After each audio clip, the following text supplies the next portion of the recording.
என்னை ஆட்கொண்டவரும் நான் செவிக்கிறவருமான ஆண்டவராகிய இயேசு கிறிஸ்துவின் நாமத்தினாலே அன்பினல் வாழ்த்துக்கள்.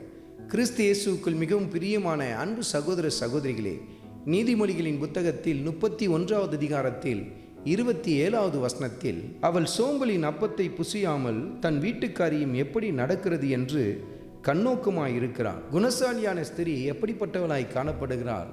சோம்பலின் அப்பத்தை அவள் புசிக்காதவள். அது மாத்திரமல்ல, தன் வீட்டு காரியங்கள் எப்படி நடக்கிறது என்பதை மிக கவனமாய் அவள் கவனித்து பார்க்கிறாள் என்று சொல்லி கர்த்தருடைய ஆவியானவர் சுட்டி காட்டுகிறார். எல்லாம் சரியாக நடக்கிறதா? கணவனுக்கு செய்ய வேண்டிய கடமையை நம்ம சரியாக செஞ்சோமா? அவர் எப்படி இருக்கிறாரு? பிள்ளைங்க சரியாக இருக்கிறாங்களா? அவங்களுக்கு நம்ம செய்ய வேண்டிய காரியங்களை சரியாக செய்தோமா? வீட்டில் இருக்கிற பெரியவர்களை சரியாக விசாரித்தோமா என்றெல்லாம் சொல்லி ரொம்ப கவனமாக இருக்கிறத கர்த்தருடைய ஆவியானவர் சுட்டி காட்டுகிறார். ஆனால் சற்று கவனித்து பாருங்கள், இன்றைய நாளில் இப்படி தான் எல்லா வீட்டிலும் நடைபெற்று கொண்டிருக்கிறதா? இன்றைக்கு பெரும்பான்மையான குடும்ப தலைவிகள் எதில் மிக கவனமாக இருக்கிறார்கள்? சீரியலில் மிக கவனமாக இருக்கிறார்கள். ஐயோ, இந்த எபிசோடை விட்டுட்டோம், அதை பார்க்கணுமே.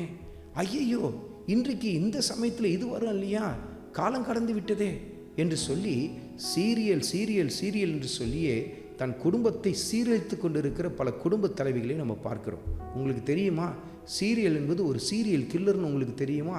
ஏனென்றால் அது மெல்ல மெல்ல மெல்ல உங்கள் குடும்பத்தில் இருக்கிற ஒவ்வொருவரையும் சாகடித்து கொண்டே இருக்க ஆரம்பிக்கும். ஏனென்றால் அதன் மீது உங்கள் கவனத்தை நீங்கள் வைக்க ஆரம்பிக்கும் பொழுது உங்கள் குடும்ப காரியம் எப்படி நடைபெறுகிறது என்பதை உங்களால் கவனிக்கவே முடியாது. பாருங்கள், கிறிஸ்து இயேசுவுக்குள் மிகவும் பிரியமான அன்பு சகோதரிகளே, உங்கள் குடும்ப வாழ்க்கையிலே இந்த சீரியலுக்கு ஒரு முற்றுப்புள்ளியை வையுங்கள் என்று சொல்லி கர்த்தருடைய ஆவியானவர் சுட்டி காட்டுகிறார்.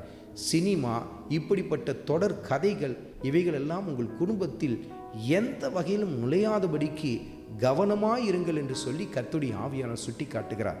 ஏனென்றால் இவைகளெல்லாம் உங்கள் குடும்பத்தில் பாவத்தை மிக தீவிரமாய் ஆழமாய் விதைக்கிற காரியங்களாக இருக்கிறது. பாருங்கள், உங்கள் குடும்ப காரியங்கள் எப்படி நடைபெறுகிறது என்பதை கண்ணோக்கமாக இருங்கள். ஆண்டவர் இயேசு கிறிஸ்துவின் பாதத்தில் அமர்ந்து உங்கள் குடும்பத்தை எப்படி நடத்த வேண்டும் என்கிற கிருபையை ஆண்டவரிடத்தில் பெற்றுக்கொள்ள ஆரம்பியுங்கள்.